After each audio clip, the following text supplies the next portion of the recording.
welcome back to Legend of the Willow, and we're playing episode 4, possibly episode 5. I think there's 3 episodes. 4, 5, and 6. I don't know how I'm breaking this up yet. I don't know. But yeah, it occurs to me after checking my comments, a lot more people like really love this story, more so than I thought. So I was going to record something else, but I decided to move this up the priority so you guys can enjoy this. So yeah, so here we go. It says May goes to dinner and hears jokes about the power of beauty. I'm definitely gonna need some more gems and more teacups, but we'll deal with that in a minute. But last time we were told that Eiji Mori was gonna be at dinner, and apparently we had seen him back in the season 1, early season 1, there, and more importantly, he saw us, which is scary. It's not what we want. Oh. My sound is not where it should be. There we go. Now the sound is right. Okay. Chapter 4, Dining in High Society. The fragrance. I can't speak. Fragrance of white plum blossoms and ink. Kurokan Palace. Well, does this Mori know that you are not Yoshinaga at all? I may not at... Uh-oh. I've never seen him make that expression. The Ronin glanced away as though appreciating the unopened azalea buds, then looked around and reminded the others. We are often in plain view. We shouldn't talk too long. Shino-odori looked concerned. Will they let us out of the gate? Don't fidget, cautious one. They will, but we will stay. May doesn't know many people here. She wants to share her impressions, and her servants are close at hand. This is a normal conversation. Relax a little.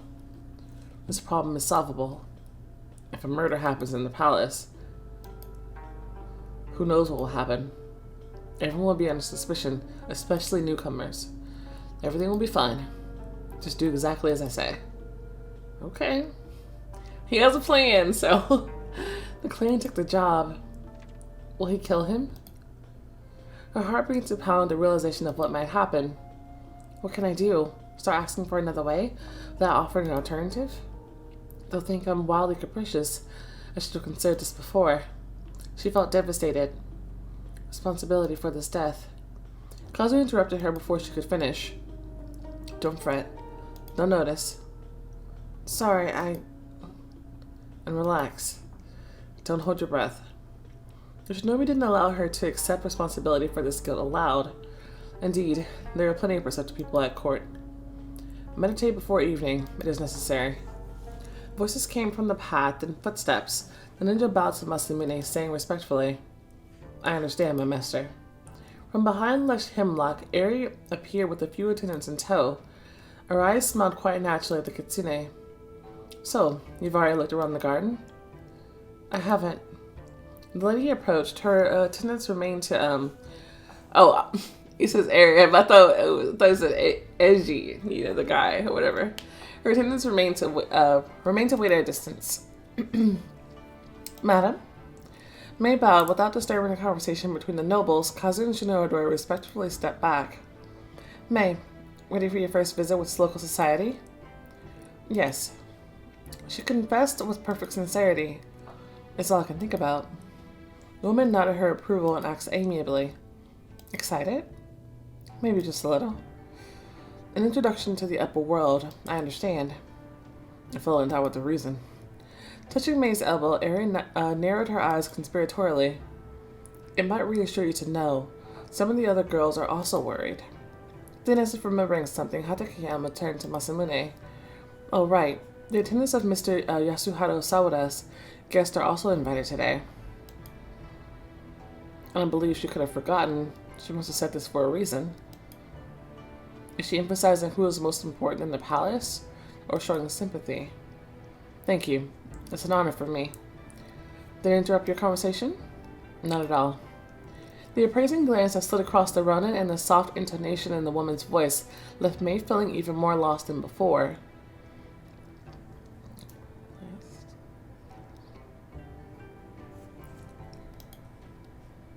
Or maybe she wants to win his favor and not mine. Maybe she's telling me what she has seen since her arrival. It's not much. Living at the Shogun's court, you definitely learn to weave and unravel intrigues. Surely, many wouldn't mind taking Aries' place. May, if you're not too busy, come back by the gazebo. Of course. Now? It's not urgent. The woman then headed towards the garden, quietly giving some orders to the servants who followed her. When she was far enough away, the shinobi said, "She likes you." "Yes, she's kind to me. She said I reminded her of someone." Reminded her? Of whom? The kitsune's puzzlement could be heard in her voice. "I don't know. She didn't say. It also seemed unusual to me, but who knows? She's trying to be too sweet. Suspicious." No one said anything, but Masamune and Shino-odori clearly shared in his wariness. Interesting. Kazu interrupted the brief silence. Masamune has been invited. That's good. I'll go find out how these dinners usually go. The master must be prepared, must understand how he should act. It'll also be a good excuse to see the hall beforehand. Kazu, do you know when Eiji Mori will arrived? This morning. So, according to etiquette, he should be greeting other guests and socializing. I doubt he is wandering around the garden. Besides, it's almost time for lunch. He will surely be there. Thinking about the gazebo? Go, just have a look around. You can hide your face behind your fan. Don't forget it anywhere. Otherwise, use your sleeves. Laugh, get embarrassed, cover your face with them, or act like something got in your eye, then turn away and excuse yourself to rinse it out. If you aren't afraid yourself, no one will catch on. Bowing to a servant was unacceptable, so May thanked him for his advice with a smile. The shinobi did not linger, leaving them alone. Has Hatakeyama prepared a new task? I'm coming with you. May, it seemed to her that you weren't at ease. Maybe first you should relax a little?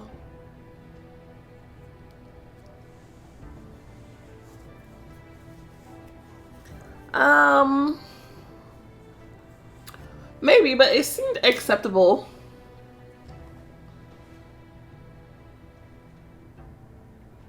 And besides, if there is a task, then we probably want to get on her good side by handling it as soon as possible. But of course, we also don't want to seem too eager. I don't know. But May's not one to let her emotions get the best of her in that way anyway. So I think she'll be alright. Alright. I'm fine. I don't know how long it will take. I'm more likely to encounter more later in the afternoon. It's better this way. And it's not right to make Lady Hatakeyama wait again. After saying goodbye to Araya until evening, the Kitsune and Shino-odori headed to the garden. Approaching the gazebo, May looked at the other ladies, then at Eri and Win's company. Nanami, wait for me. Yes, mistress. The yokai stayed behind at a distance. May stepped under the ornate roof. The ikebana and baskets had already been removed. Folded umbrellas now lined the railing. Getting everyone's attention, Hatakeyama took one of them and struck it against the floorboards. I'm actually glad that we came right away then, because everybody is here. She said there was no rush, but was that to lie? Win bowed, speaking so slowly that his words almost sounded almost like a chant. Honorable Lady Hatakeyama, not everyone has come yet. Eri smiled faintly, gracing the man with a deliberately arrogant and perhaps slightly ironic look. You don't say. I didn't even notice. I'm glad that we came right away. Because it seemed like the people who weren't here are getting kind of pointed out. Wynn bowed even deeper. I beg your pardon for my thoughtless remark. For those who come later, I'll explain again. No. We want to be one of the first there so we get the full explanation, not just like a rehash. I won't make you wait in anticipation. May examine the faces of those who ran the Shogun's palace. Eri is pretending to be unhappy, and Wynn is pretending to feel guilty. He's bowing, but without true humility, only feigning. The Shogun, as you know, has a lot to do. He rarely has time for personal meetings. As a form of greeting in the castle, its owner always gives something to visiting ladies. To you, he gives these umbrellas. They were all crafted by the best artisans in the capital. I'm sure everyone will find one they like. The ladies opened the bright umbrellas, showing them to each other. Wynne kindly helped them choose. He got the Shire once more involved by offering to evaluate the painted details, emphasizing the merits of each umbrella. And then, to modest female giggles, he even walked alongside the gazebo, demonstrating how the gifts would look to an observer.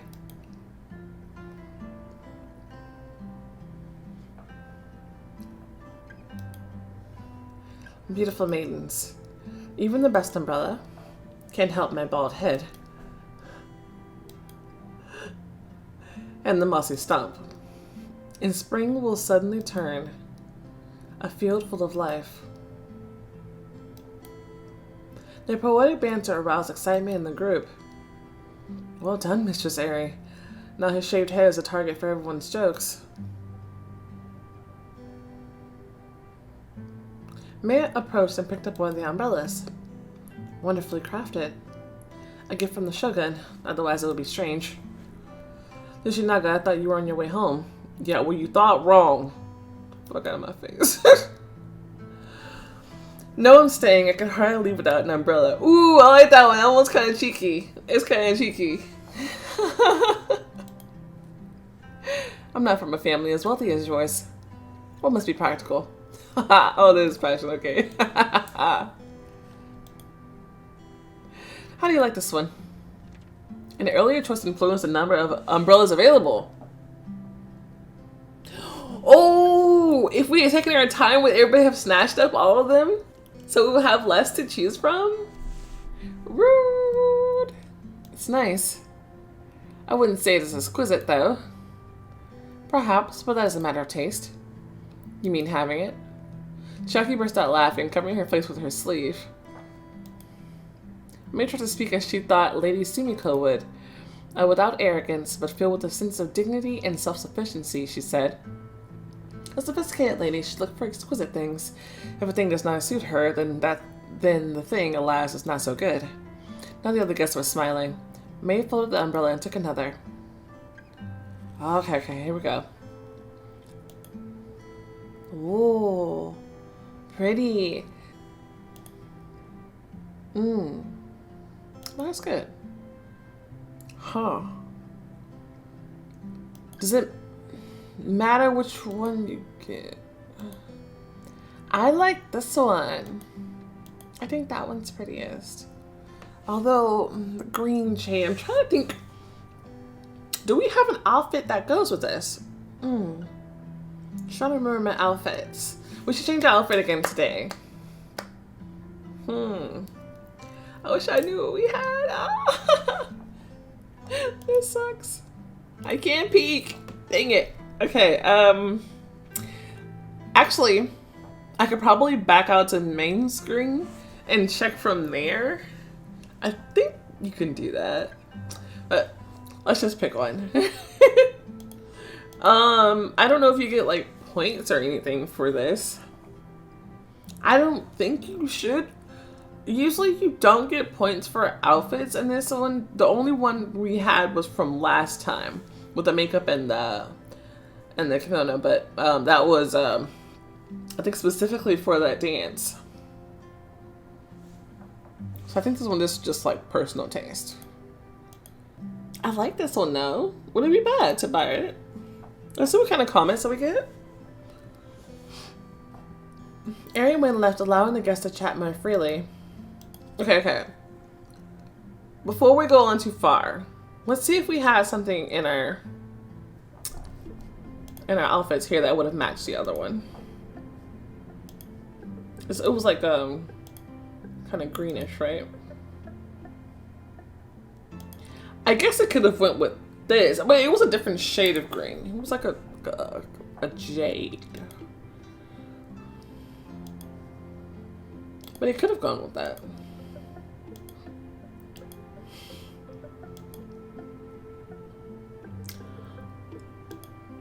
Oh, I wonder if I could find something to match with this. I haven't seen that one in a while.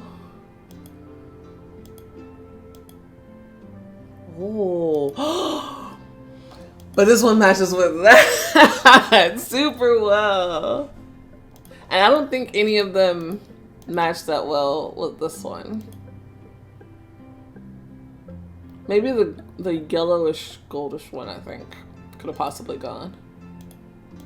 But I like that one. And besides, it gives me a reason to pop this baby on. Which I love. I love this kimono. So good.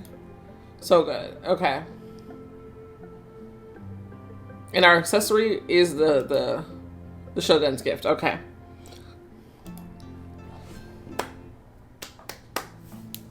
All right. Chat more freely. Okay. We dressed, guys. We dressed. Let me know if you did happen to get the 31 gem option and see if it is something different. Let me know, of course. Admiring the intricate details, they continue to approach shino-odori, pretending to show the gift to her attendant. You chose the most beautiful one. Okay, so we still gotta get comments though. So, I didn't see any points, so I think I'm all right. Yeah. Meanwhile, several ladies begin discussing the upcoming dinner. Oh, so pretty. Ah, I love it. Okay, Nanami, let's stand there in the shade. The umbrella is great. However, a tan does not suit you. You will look like a peasant girl from the fields. Thank you for your concern, mistress. We will also be able to overhear conversations better from there. In the kitchen, the servants were saying that Lady Hatakeyama will arrive accompanied by one of the Shogun's concubines.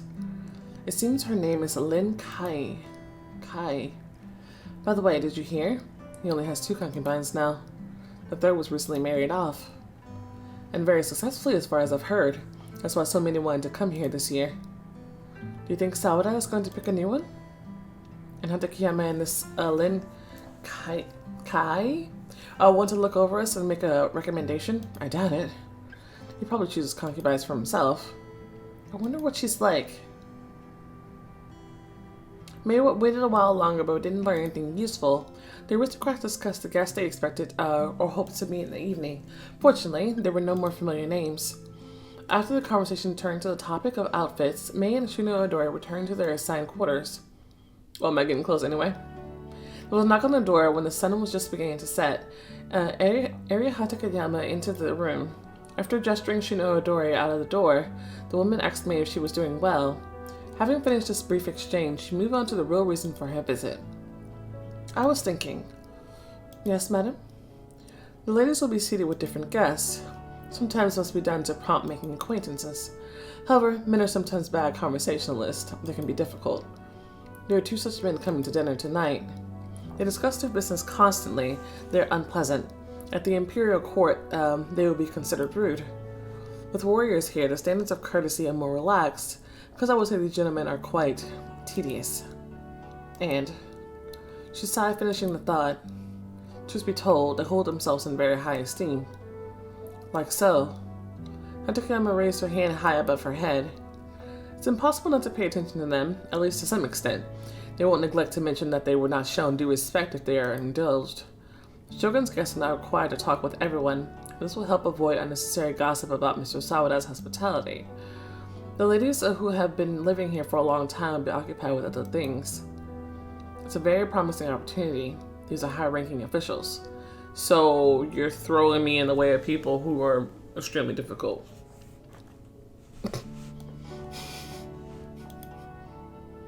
They're wealthy and influential. You don't have to blow it up.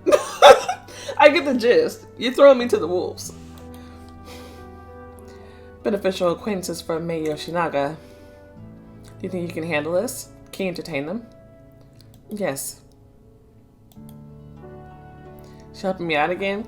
It also could be seen as, you know, if she's giving a difficult task and she succeeds very well, it reflects well on her. And it doesn't change that they are respected people. But still, throw me to the wolves. I had no doubts. I'll go then. Rest and prepare yourself. Not like I could have refused. May thought for a moment, hesitating and not saying goodbye. Whom do I remind you of? Ooh. I'm sorry if I asked too much. Eri answered proudly, holding her head high. There is no secret, May. The story may even be instructive. In my youth, I happened to make a mistake, and as a result, I put myself in jeopardy. Without my parents' permission, I decided to get married. My chosen one was brave, ardent in temper and body. You're an adult already, you should understand such things. May nodded. The day I ran away from my family, the Emperor's warriors came to his house and arrested everyone, including me. It turned out that my would-be betrothed had stolen from the treasury no small amount. The Emperor's servants need to find out if anyone was hiding information about the theft. Often, this happens not just in conversations. I found myself keenly aware of what Aerie, rejected by everyone, must have felt at the time. She must have been so scared, hurt, and upset.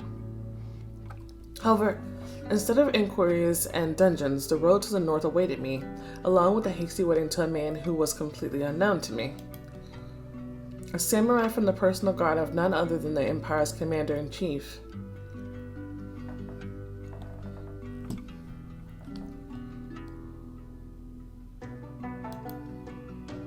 Before I had time to settle into this new place, a rumor came from the south about the execution of the young nobleman. My husband was an exceptional person, for he never once reproached me for my recklessness and was always kind. He died protecting the shogun's life. He took an arrow intended for him.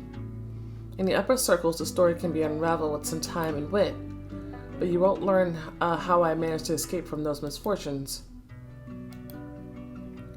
A woman saved me from the shame of my youth. She helped me. She did not remain indifferent. I don't know how, but she did. In short, even after becoming a widow, I'm still here. This is also thanks to her.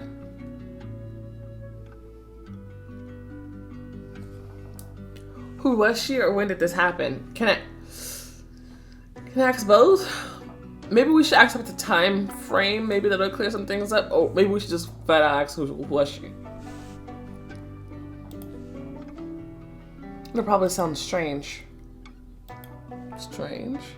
We only met a couple of times.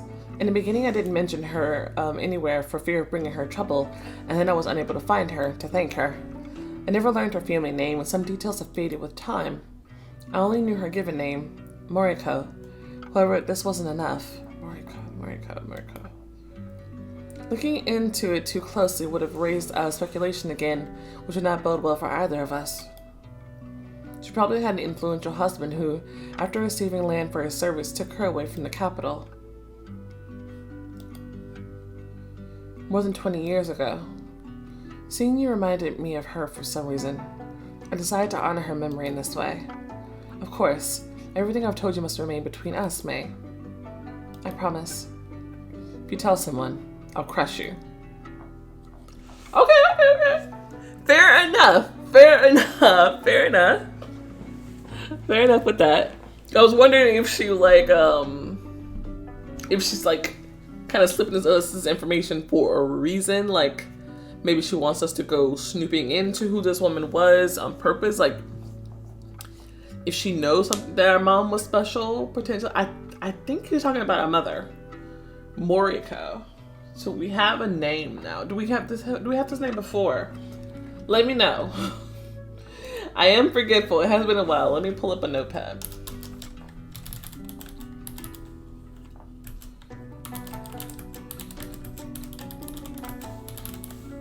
Okay. But she's like, oh, if you tell anybody, I'm gonna crush you. I'm like, okay. Now there's a threat. Hey, I can deal with a visible threat. You know what I mean? Don't be sneaky about it. Her tone emphasized the sincerity of her promise. Of course. Thank you. I'm aware of the trust placed in me, and I know the value of sincerity. Aerie looked into her eyes. I believe you. Closing the door after Aerie, shino-odori noted.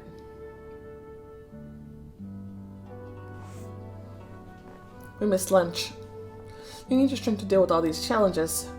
And it's not very becoming to grumble from hunger when a delicious meal is placed before you in the evening. The yokai added, I wouldn't mind getting something to eat too. The casino couldn't help smiling. Can nothing ruin your appetite? Or why not?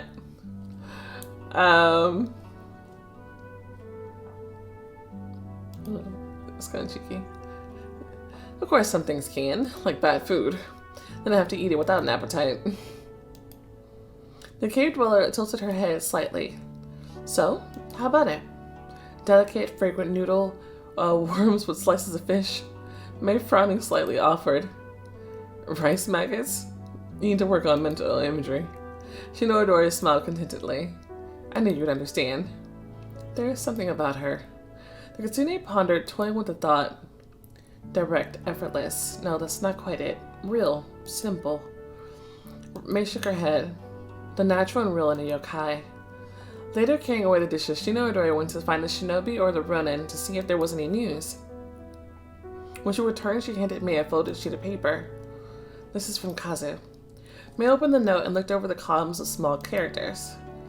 Go alone. The noble one will be there by now. 2 posts support the roof inside. Go in and turn to the left. In and left. 2 posts. The problematic one is on the other side. The post will hide you. Okay. So we need to go left because he's on the right. Okay. There will be a table nearby. Chaki Ueto is there. Stay there for a bit. Talk. You will see the noble one. If his hand is near his face, the problematic one may notice you. If you see the noble one, if his hand is near his face, problematic one may notice you. Okay, so what do I do if his hand is near his face? And we're not talking about, okay, so now we're talking about 2 different ones. Okay. If not, then he turned away. You can go to your table.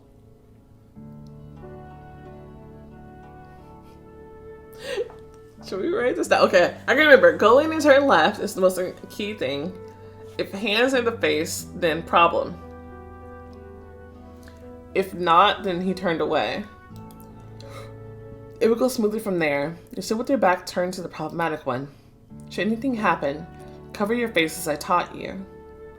Cover my face. Remember this, then burn the note. To be on the safe side, the shinobi did not give names, but everything was clear. The noble one is undoubtedly Masamune. Ah, okay, thank you. I wasn't sure. Oh, he calls it noble, that's adorable. And Kazu called Eiji Mori the problematic one. Yeah, I picked that one up. Now, the most important thing is to get this right.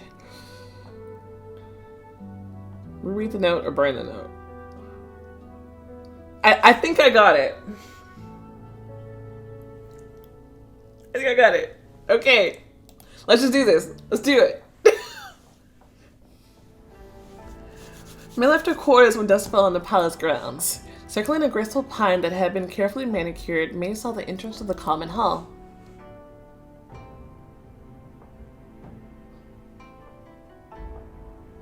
Winsei was standing in the doorway. Good evening. Lady Yoshinaga, you're one of the most graceful ladies to visit this palace. Let me show you where your place has been prepared. The company tonight will include 2 local officials. I know, or rather, I'll be keeping them company. One explained where the table was, and the kitsune went inside. A servant woman gestured invitingly with both hands. This way, madam. From behind her, May heard a flattering. Greetings. Madam, you are one of the most exquisite. Okay, so he says that to everybody. That's hilarious. So Mrs. room was crowded. Samurai, metropolitan nobility, young aristocrats. But some of the tables are still unoccupied. It is unlikely that the hall will fill up completely this evening. Musicians were sitting in a corner to the side of the stage. Only one of them was playing a flute, weaving the lace of a melody. You can see them back there. The performance would likely take place later. In the meantime, they created a mood appropriate for conversations. Mori is here. Okay, go in, turn left. There he is. You know what? He does look familiar.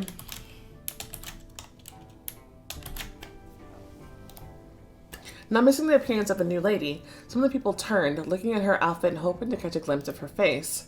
Uh-oh, okay. I need to cover. What's my options? Look for Masamune, go to the post on the left. Go in and turn left, yes.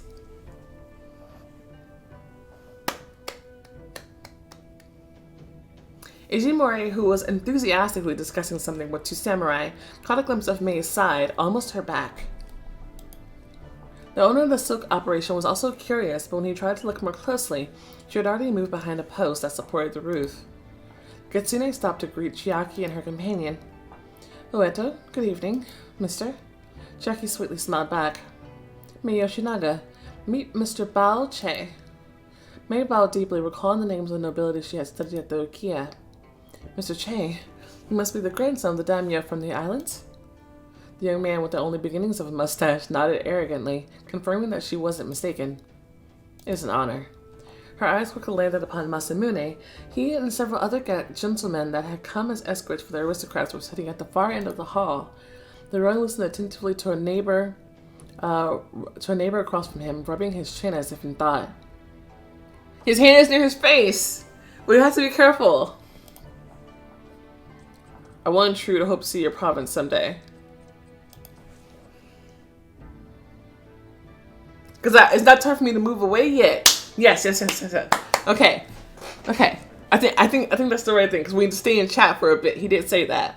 I never sailed on a ship. She waited for a ride to make it clear that she could go. However, the islander Bao Che showed no desire to participate in the conversation. Either he was entirely carried away by Chiaki and wished to talk only with her, or he was simply the quiet sort. He politely replied that Mei might well have held that opportunity, not as if in goodbye, and reached for his cup of sake.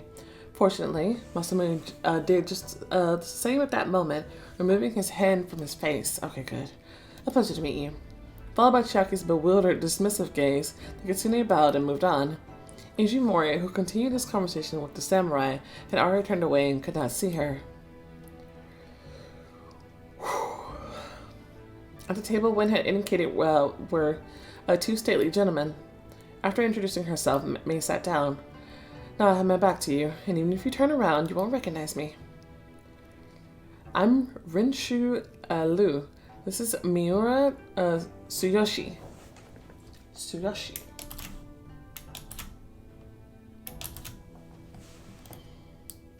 Where are you from, madam? Shortly after making the obligatory assurances that their meeting was an honorable and pleasant occasion, the officials resumed the conversation Mei's arrival had interrupted. They were discussing difficulties related to their duties and issues of urban construction. The jug of hot sake on the table lent gravity to these matters. Miura, we are responsible. We cannot block the main entrances to the market for a month. Do you understand? Miura Tsuyoshi understood. They did not really need company. I like how they're not even showing the other guy. Like he's not important here. On the one hand, the Kitsune was fine with this. She had enough concerns associated with the silk maker. But on the other hand, Yoshinaga, who had been lucky enough to receive an invitation to the Shogun's palace, would be very excited about the evening, and would be glad for this opportunity to interact with people other than those who her father had chosen for her. We'll have to come up with something.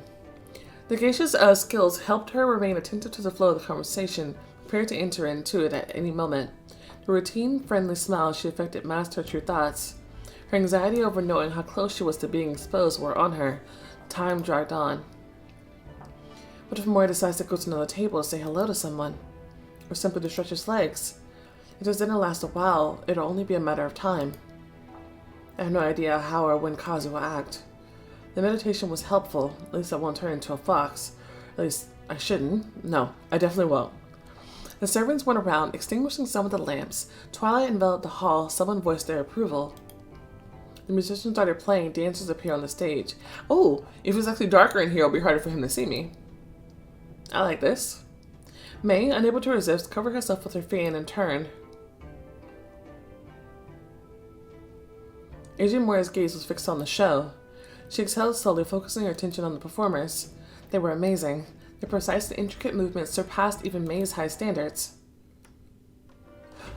Oh shoot.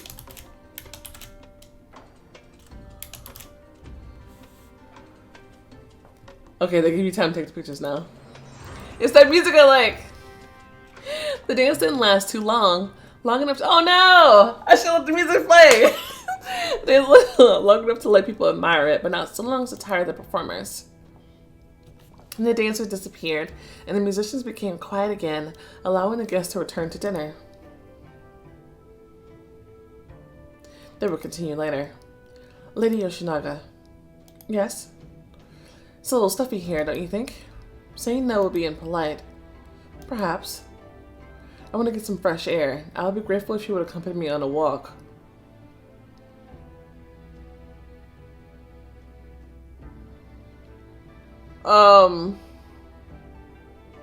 No? What the hell is he... Are we gonna have like an escort or something? Because...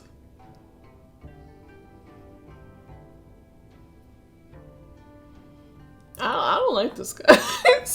With pleasure or of course, Mr. Liu. With pleasure might be passion. This sounds more formal. That could possibly be more codeness.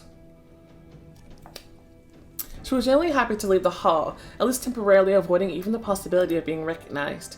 Fenced off from Eiji Mori by the official and gracefully fluttering her fan before her face, May headed across the hall. Alright, as long as you think it's safe.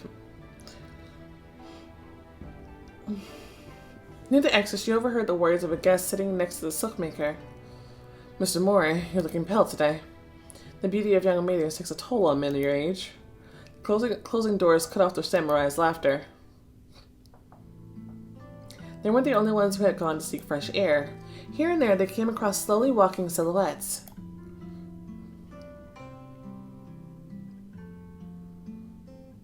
As Ariha Takayama had said, indiscretions would not be tolerated. However, these voices carried barely perceptible intonations of social flirtation. May's companion attempted to conduct himself similarly, but was unwilling to give up the topic of his challenging responsibilities. And nobody understands the importance of this matter. Okay, stay focused on that. That's fine. That's fine. I was ordered to renovate 2 streets, but there is a market there. You can't stop the trade. People must buy food somewhere, right? He tediously lamented his situation. Of course. Your position carries a great weight of responsibility, sir. I wonder if asking why mosquitoes bite would turn his mind to other matters. That's right. Even on my days off, I must consider how best to arrange things. And it's been like that all my life. Work and duty consume all my time. He coughed. There's no time to think about the family. I'm sure your wife and children understand everything, and I'm very proud to have such a father and husband. Oh, I didn't fully explain. Actually, there are no children or wife yet. Ah. Fortunately, the official did not expand on this topic. Yeah, fortunately. You keep that to yourself, too. Don't be looking my way. That's not gonna happen, buddy. Oh, that's pretty. The kitsune, taking advantage of this opportunity, asked him about the capital. At the next minute in the past, someone called out to him. Better not be Eiji Mori. Mr. Liu.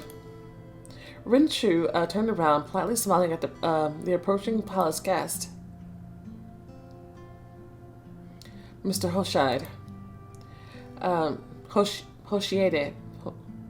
Hoshiede? Hoshide? I don't know. The man approached and greeted May. This is a Yamashiro Hoshide. We'll go with that. May Yoshinaga. Yoshinaga? A pleasure. I heard about your father. Is he well? Thank you, he is. Loud ass car. Yamashiro then turned to the official. I was hoping to see you here. Glancing at May, he added, can we discuss a stone contract for the Emperor's palace? A well-mannered lady in my position will not interfere with men discussing business. If you gentlemen don't mind, I'll return to the table. Both understood the reasons for her words. Rinshu Liu nodded gratefully. Of course. Good night, madam. She obviously isn't spoiled and had a strict upbringing, and modest, too. Uttered hardly a dozen words this evening.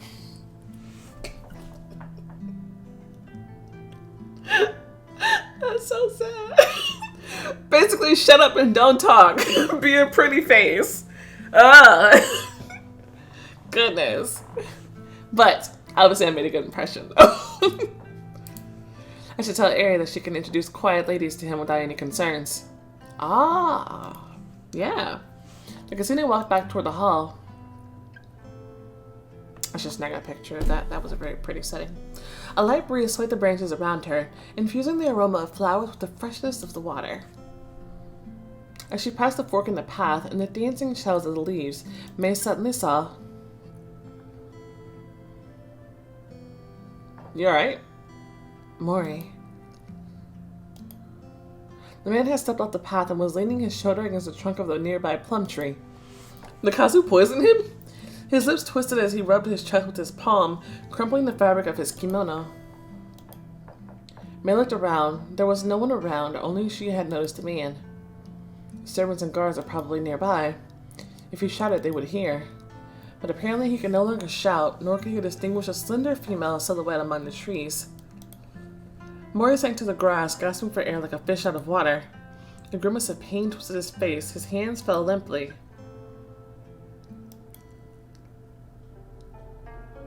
The kitsune stood, frozen. A man was dying, for the simple reason that he had once had the misfortune of seeing her in person. Everything he was, his memories, experiences and all, were now his unwilling sacrifice in pursuit of the gates. Doesn't mean he's a good person. Do we know? I don't know if we know. Is he a good person or not? I don't know. And Casa went to the trouble of killing him. Like, if we had a problem, we should have stayed this area. Well, we did have a problem. We tried to stay it, to be fair. All this flashed through May's mind in an instant. She did not know how Kazu had managed this, but she did not doubt that no one would suspect anything. Kazu did what he is the best at. But I hired the clan. This is my contract. She tightly closed her eyes and... Ha! You can pay to help him. And if you can pay to help him, it's probably for good reason, even though it would be more beneficial to us to leave him out of it. But maybe he'll owe us a favor. And then... I don't know why I'm talking about it. I know I'm going to click it, because it's a diamond choice. The kitsune repeated the thought one more time before finally calling out loudly. Healer! Someone! He's a healer, hurry. Have you ever seen him make that face? Interesting. Among the bushes, silhouettes flashed. Someone ran up and asked what was wrong with the master. May replied, I don't know, I just happened to see him. She stepped aside and was no longer paid any attention. Nothing had changed inside. The servants were still scurrying about, serving dishes and tea. The melody of the flute flowed softly. Only competition to the guests had changed. Some had left for a walk while others had just arrived.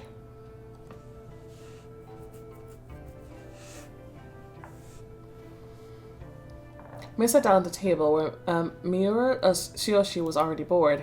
Hiding her true emotions with a bit of effort, May poured him some sake. Soon, when she returned, the second part of the night's entertainment began. Oh, is the music gonna come back? Oh. When it ended, a distinct whisper whispered through the hall. The guests quietly passed news to each other. Sorry, my phone keeps going off. Mori had a seizure. At a glance, Eri Hatakayama looked perfectly ordinary as she passed by, but her persistence betrayed her bewilderment. The lady who was accompanying her, unknown to May, shook her head. He's alive? Oh, she's cute.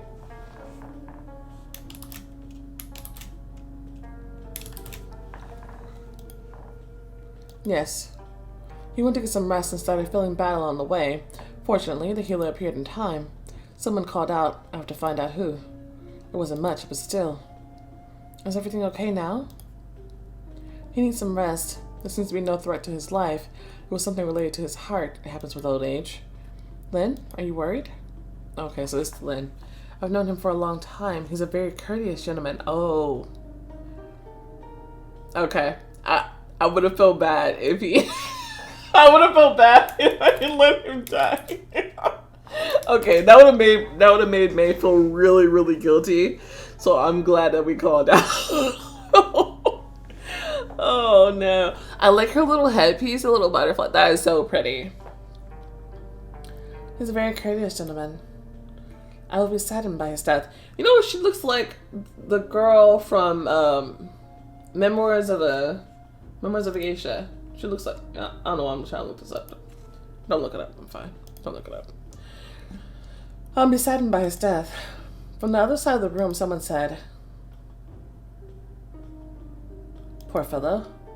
I'm telling you, the old man got too excited. I saw how he was looking at the beauties around him. His young wife couldn't have been good for his health."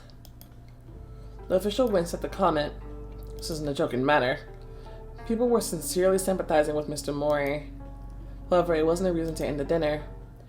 Wow, everybody liked him, apparently. And he has a young wife who was left behind. Okay, yeah. I would have felt so bad. The evening gradually began to fade.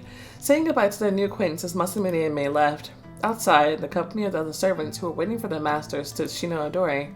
The yokai bowed and began to walk at Mei's side. "I will escort you." They did not discuss Eiji Mori's rescue.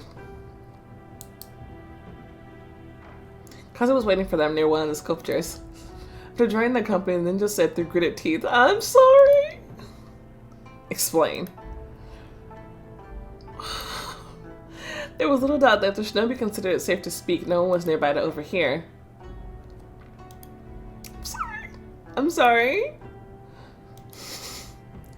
Sorry, I understand what I've done. I made your efforts go to waste, Kazu. I set us all up. Now he might make another appearance. If I'm discovered, it will give away all of you. I don't know. I don't know what to say. Kazu needed her with icy eyes, but his voice remained calm. It would be harder to kill the second time. She couldn't. You were ready? Why then? Did you see him as he was dying? May nodded. I see. Why would you even go there, compassionate one? After a few steps, Ninja suddenly added, "Lucky guy, because to struggle some more."